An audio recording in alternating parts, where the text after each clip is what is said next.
আসসালামু আলাইকুম। সম্মানিত শিক্ষক মণ্ডলী, আপনারা অনেকেই কমেন্ট করে জানিয়েছেন যে ধারাবাহিক মূল্যায়ন রেজিস্টারে কিভাবে আপনারা লিপিবদ্ধ করবেন। তো আজকের ভিডিওটি আপনাদের কমেন্টসের ভিত্তিতেই করা। তো চলুন আমরা ভিডিওটি দেখি। তো এই যে দেখেন, প্রান্তিক মূল্যায়ন রেজিস্টার 2026টি আমি বের করলাম। এটা প্রথম প্রান্তিকে ধারাবাহিক মূল্যায়ন হলো 50 আর সামষ্টিক মূল্যায়ন হলো 50। ঠিক একইভাবে দ্বিতীয় প্রান্তিক এবং তৃতীয় প্রান্তিক আছে। আমরা এটি নিয়ে আজকে আলোচনা করব না, আলোচনা করব আমি প্রথম প্রান্তিক নিয়ে। তো প্রথম প্রান্তিকের ধারাবাহিক যে 50, এটা নিয়ে আমার আজকের আলোচনা। তো আমি এই যে দেখেন, শিক্ষার্থীর নাম একটা ছাত্রকে বোঝাইলে যে কথা 100টা ছাত্রকে বোঝাইলে একই কথা, তাই আপনারা ভিডিওটি না টেনে মনোযোগ দিয়ে শুনবেন। তো আমার 1 নম্বর ছাত্রী তাসপিয়া ইসলাম, সে প্রথম শ্রেণীতে পড়ে। ও আরেকটা কথা মনে রাখবেন, প্রথম এবং দ্বিতীয় শ্রেণী কিন্তু একইভাবে ধারাবাহিক মূল্যায়ন হবে। হ্যাঁ, তারপরে রোল নং তার 1। তো আমি বাংলা বিষয়টা আমি দেখাবো যে পাঠ্যপুস্তকের কাজ 20 নাম্বার, এটা আপনি কিভাবে দিবেন। তারপরে দেখাবো শ্রেণী কাজের সক্রিয়তা 5, এইটা আপনি কিভাবে দিবেন। তারপরে ভাষা দক্ষতা এবং বিষয়বস্তুর বোধগম্যতা 5 নাম্বার, এটা আপনি কিভাবে দিবেন।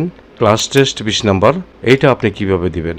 এবং মোট নম্বর 50 থেকে এই সবগুলির যোগ করে যা পায় আপনি এখানে লিখে দিবেন। এইগুলি আমি আজকে এই ভিডিওতে দেখাবো। তো প্রথমেই আমি দেখাচ্ছি পাঠ্যপুস্তকের কাজ 20 নাম্বার কিভাবে দিবেন। এজন্য আমরা আমাদের মূল্যায়ন নির্দেশিকাটা বের করি।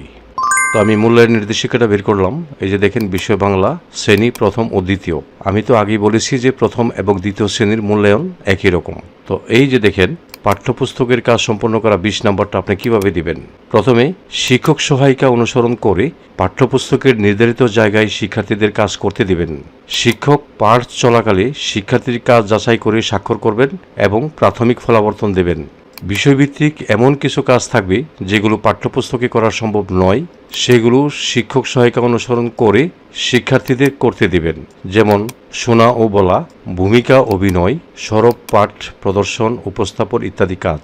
তো এই ক্ষেত্রে শিক্ষক নোট দেবেন এবং শিক্ষার্থীদের প্রয়োজনীয় ফলাবর্তন দেবেন। তারপরে দেখেন, পাঠ্যপুস্তকের পাশাপাশিও শিক্ষক প্রয়োজনে শিক্ষার্থীর অনুশীলন খাতা বা আলাদা কাগজে পাঠ্যপুস্তকের কাজসমূহ করতে পারেন।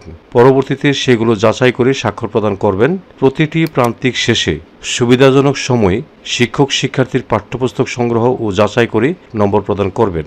তো এই যে পাঠ্যপুস্তকের কাজ সম্পন্ন করা, এর মধ্যে 20 নাম্বার। তো যে বৈশিষ্ট্যগুলি আমি বললাম, এই বৈশিষ্ট্যগুলি আপনি একটা শিক্ষার্থীর মধ্যে আপনি আপনার সাইকোলজিক্যাল দৃষ্টিতে ফলো করবেন। ফলো করলে বা খেয়াল করলে আপনি বুঝবেন তাকে 20 থেকে কত দেওয়া যায়। তো এই ক্ষেত্রে আমি আমার শিক্ষার্থীর মূল্যায়ন রেজিস্টারে যেভাবে লিখবো তা দেখাচ্ছি। তো আমি চলে এলাম আবার মূল্যায়ন রেজিস্টারে। তো এখানে আমি আমার শিক্ষার্থীকে দেব 20 থেকে 15 দিলাম তাকে। তো আপনি আপনার মতো করে দিবেন, আমি আমার মতো করে দিলাম। তো এখন আমরা শ্রেণী কাজের সক্রিয়তা, এর মধ্যে হলো 5। তো এই 5 নাম্বারটা আমরা কিভাবে দেব, তার জন্য আমি আবার মূল্যায়ন নির্দেশিকাতে যাচ্ছি। তো আমি মূল্যায়ন নির্দেশিকাতে আসলাম। এই যে দেখেন, শ্রেণী কাজের সক্রিয়তা, এর মধ্যে হলো 5 নাম্বার। তো শিক্ষার্থী শ্রেণীকক্ষে পাঠ সংশ্লিষ্ট প্রশ্ন করে এবং শিক্ষকের প্রশ্নের উত্তর প্রদানে আগ্রহী হয়। শিক্ষকের নির্দেশনা অনুসারে শ্রেণীকাজ শুরু ও সম্পন্ন করে। শিক্ষকের নির্দেশনা মতে একক বা জোড়ায় বা দলগত কাজে আগ্রহের সাথে অংশগ্রহণ করে এবং পারস্পরিক সহযোগিতার মাধ্যমে সম্পন্ন করে। Role play, presentation, project work ইত্যাদি কাজে অংশগ্রহণ করে ও সম্পন্ন করে। বাড়ির কাজ দেওয়া হলে তা সময়মতো সম্পন্ন করে। প্রতিটি প্রান্তিক শেষে সুবিধাজনক সময়ে শিক্ষক শিক্ষার্থীর সক্রিয়তার মাত্রা সামগ্রিকভাবে বিবেচনা করে নম্বর প্রদান করবেন। তাহলে এখানে যে নির্দেশনাগুলি আছে, একজন শিক্ষক হিসাবে একটা শিক্ষার্থীকে আমি আমার সাইকোলজিক্যাল দৃষ্টিতে দেখব তাকে 5 নম্বরের মধ্যে কত দেওয়া যায়। সেক্ষেত্রে আমি আমার তৃতীয় শ্রেণীর 1 নম্বর ছাত্রীকে যেভাবে নাম্বার দিব তা দেখাচ্ছি। তো মূল্যায়ন নির্দেশনা অনুসারে আমি 1 নম্বর ছাত্রীকে এখানে 5 থেকে 3 দিব। আপনার হয়তো আরও বেশি পেতে পারে বা আরও কমে পেতে পারে। আপনার দৃষ্টিতে সে যত পাবে তত এখানে লিখে দিবেন। তারপরে দ্বিতীয় আছে ভাষা দক্ষতা বিষয়বস্তুর বোধগম্যতা, এর মধ্যে হলো 5 নাম্বার। এই 5 নাম্বার থেকে আমি আমার এই শিক্ষার্থীকে কিভাবে নাম্বার প্রদান করব, এর জন্য আমি মূল্যায়ন নির্দেশিকাটা ওপেন করি। তো আমি এটা বের করলাম যে ভাষা দক্ষতা নাম্বার 5। এর জন্য আমি এগুলি একটু পড়ে শোনাচ্ছি আপনাদের। শিক্ষক সহায়িকায় বর্ণিত শিক্ষাফলকের আলোকে শিক্ষক প্রত্যেক পিরিয়ডে শিক্ষার্থীর ভাষা দক্ষতা, যেমন শোনা, বলা, পড়া ও লেখা মূল্যায়ন করবেন।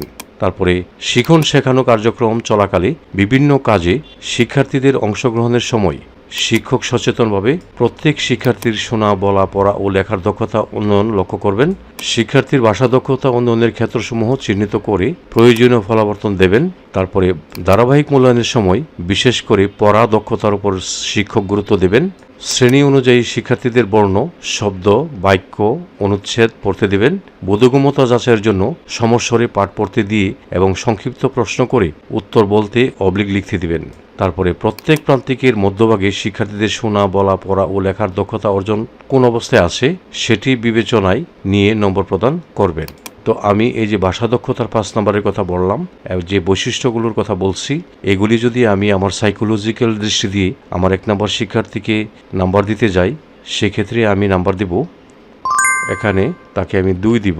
তারপরে দেখেন আমাদের ধারাবাহিক মূল্যায়নের সর্বশেষ যেটা ক্লাস টেস্ট 20 নম্বর, এইটা আমি কিভাবে আমার শিক্ষার্থীকে দেব।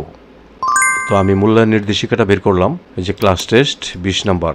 তার জন্য আমি নির্দেশনাগুলি একটু পড়ি। শিক্ষক কয়েকটি পাঠ শেষে ক্লাস টেস্ট নেবেন। লিখিত ও মৌখিক কাজের সমন্বয়ে ক্লাস টেস্ট নেওয়া যেতে পারে। শোনা, বলা ও পড়া দক্ষতার মূল্যায়নের জন্য পাঠ্যপুস্তকের কাজসমূহ বিবেচনায় নেবেন। শ্রেণী পাঠদানের সময়েই ক্লাস টেস্ট নেবেন। বার্ষিক পাঠ পরিকল্পনায় প্রদত্ত পুনরালোচনামূলক পাঠের স্থলে ক্লাস টেস্ট নিতে পারেন। ক্লাস টেস্ট ভাষার 4টি দক্ষতা মূল্যায়ন করবেন। ক্লাস টেস্টের ফলাফল পর্যালোচনা করে প্রত্যেক শিক্ষার্থীকে প্রয়োজনীয় ফলাবর্তন প্রদান করবেন। শিক্ষক বিষয়বস্তু ও সময় অনুযায়ী প্রতি প্রান্তিকে 2 বা ততোধিক ক্লাস টেস্ট নেবেন এবং গড় নম্বর প্রদান করবেন। তো এই গেল ক্লাস টেস্টের নির্দেশনা। তো এখন আমি 20 নম্বর থেকে আমার ওই 1 নম্বর শিক্ষার্থীকে কত দেব, এই জন্য আমি মূল্যায়ন রেজিস্টারটা ওপেন করি। তো আমি মূল্যায়ন রেজিস্টারটা ওপেন করলাম। এখানে 20 থেকে তাকে আমি দেব 16, তো দিয়ে দিলাম। এখন আমি এই সবগুলির যোগফল এখানে লিখব, যেমন 15 আর 3 18 আর 2 হলো 20 আর 16 হলো 36। তাহলে সে ধারাবাহিক মূল্যায়নে প্রথম প্রান্তিকে বাংলা বিষয়ে 36 নম্বর পেল। তারপরে যে সামষ্টিক পরীক্ষা নেবেন 50 থেকে যা পেল এখানে লিখবেন। তারপরে এই দুইটার যোগফল আপনি এখানে লিখে দিবেন। তো আমি তো আজকে বাংলা বিষয়ের ধারাবাহিক মূল্যায়ন দেখাইলাম। যদি আপনারা অন্য কোনো বিষয়ের ধারাবাহিক মূল্যায়ন বুঝতে সমস্যা হয়, আমাকে কমেন্ট করে জানাবেন। আমি সেই বিষয়ে ভিডিও দিয়ে বিষয়টি সহজ করার চেষ্টা করব। তো এই ছিল আমার আজকের ভিডিও। আশা করি আমার ভিডিওটি আপনাদের একটু হলেও উপকারে আসবে। যদি আমার এই ভিডিওটি আপনাদের একটু হলেও উপকারে আসে, তাহলে লাইক, কমেন্ট এবং শেয়ার করে দিবেন। সেই সাথে চ্যানেলটি সাবস্ক্রাইব করে আপনারা আমার সঙ্গে থাকবেন। আপনারা সকলেই ভালো থাকবেন। আপনাদের সবাইকে ধন্যবাদ।